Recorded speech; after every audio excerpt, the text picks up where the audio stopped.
Perhutani KPH Bondowoso mengeluarkan larangan pendakian ke Gunung Saheng, Gunung Piramid, dan Gunung Gulgulan. Ketiga gunung tersebut berada di kawasan hutan lindung petak 23 1 RPH Curah Dami dan RPH Wringin Tapung. Hal ini buntut adanya seorang pendaki asal Jember yang meninggal saat turun mendaki di Gunung Saheng pada 1 Mei 2025.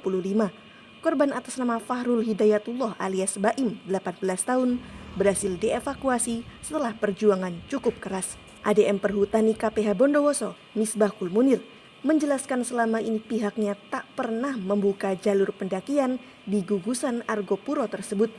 Meski sedang viral di media sosial, ketiga gunung tetap dianggap punya topografi yang terlalu berbahaya. Hanya ada medan terjal, tebing curam, serta akses yang sulit di sana. Sangat beresiko bagi keselamatan pengunjung. Perhutani berjanji akan segera memasang plang larangan mendaki di sekitar jalur menuju 3 gunung tersebut. Perhutani juga akan siapkan sistem patroli secara berkala di kawasan-kawasan pendakian. Bahkan Perhutani tak segan menindak siapapun yang ngotot diam-diam mendaki ketiga gunung tersebut. Misbahul menegaskan, Perhutani tak pernah menyediakan kerjasama wisata untuk minat khusus ke arah 3 gunung tersebut. Karenanya, dia cukup heran melihat Gunung Saheng di kawasan Binakal Jember menjadi sensasi di media sosial. Gunung Saheng sendiri diakui menjadi bagian dari gugusan pegunungan Argopuro bersama Gunung Piramid di Curah Dami dan Gunung Gulgulan di Grujugan. Ketiga gunung ini menjadi primadona para pendaki yang berburu sunset dan keindahan alamnya. Namun begitu, Gunung Piramid pernah memakan 2 korban tewas di tahun 2019, sehingga kini aksesnya ditutup secara resmi. Kami bukan melakukan penutupan, tapi melakukan larangan. Ya. Kalau penutupan ini berarti kan pernah dibuka, karena lokasi itu belum pernah kita buka untuk wisata. Tahun 2023 sudah pernah dihimbau untuk tidak ada kegiatan pendakian di situ. Sehingga hari ini ada komitmen dengan pemerintah desa dan kecamatan untuk dilakukan penutupan.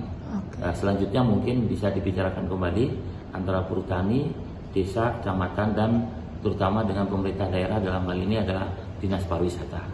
Pak, langkah larangannya ini nanti akan direalisasikan seperti apa Pak? Hanya pengumuman atau akan ada pemasangan? Ya, kalau persurat sudah, kami 2 hari yang lalu sudah bersurat ke Muspika dan desa serta Podarwes dan tokoh masyarakat, dan hari ini mungkin dari setelah rapat ini kita pasang plang himbauan dan larangan gitu. Karena belum ada safety-nya untuk melakukan kegiatan pendakian. Pak, kalau seandainya nanti masih ditemukan pendaki liar, mungkin Pak, apakah akan ada tindakan? Ya, ada upaya-upaya hukum lah. Namun kita diawali dengan himbauan itu, kedua dengan melakukan patroli bareng, mengingatkan orang yang akan mendaki ya.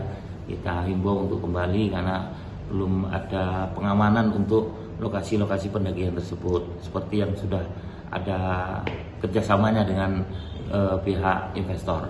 Oke. Seperti patroli juga akan digalakkan ya Pak? Iya, mesti kita lakukan patroli secara rutin, utamanya saat ini ya. Dan kita sebelumnya sudah melakukan patroli keamanan baik di hutan lindung maupun hutan produksi.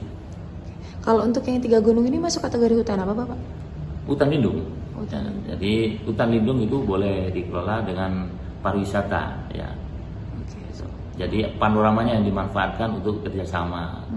Namanya pemanfaatan jasa lingkungan. Pak, kalau download Tribun X sekarang, menghadirkan lokal menjadi Indonesia.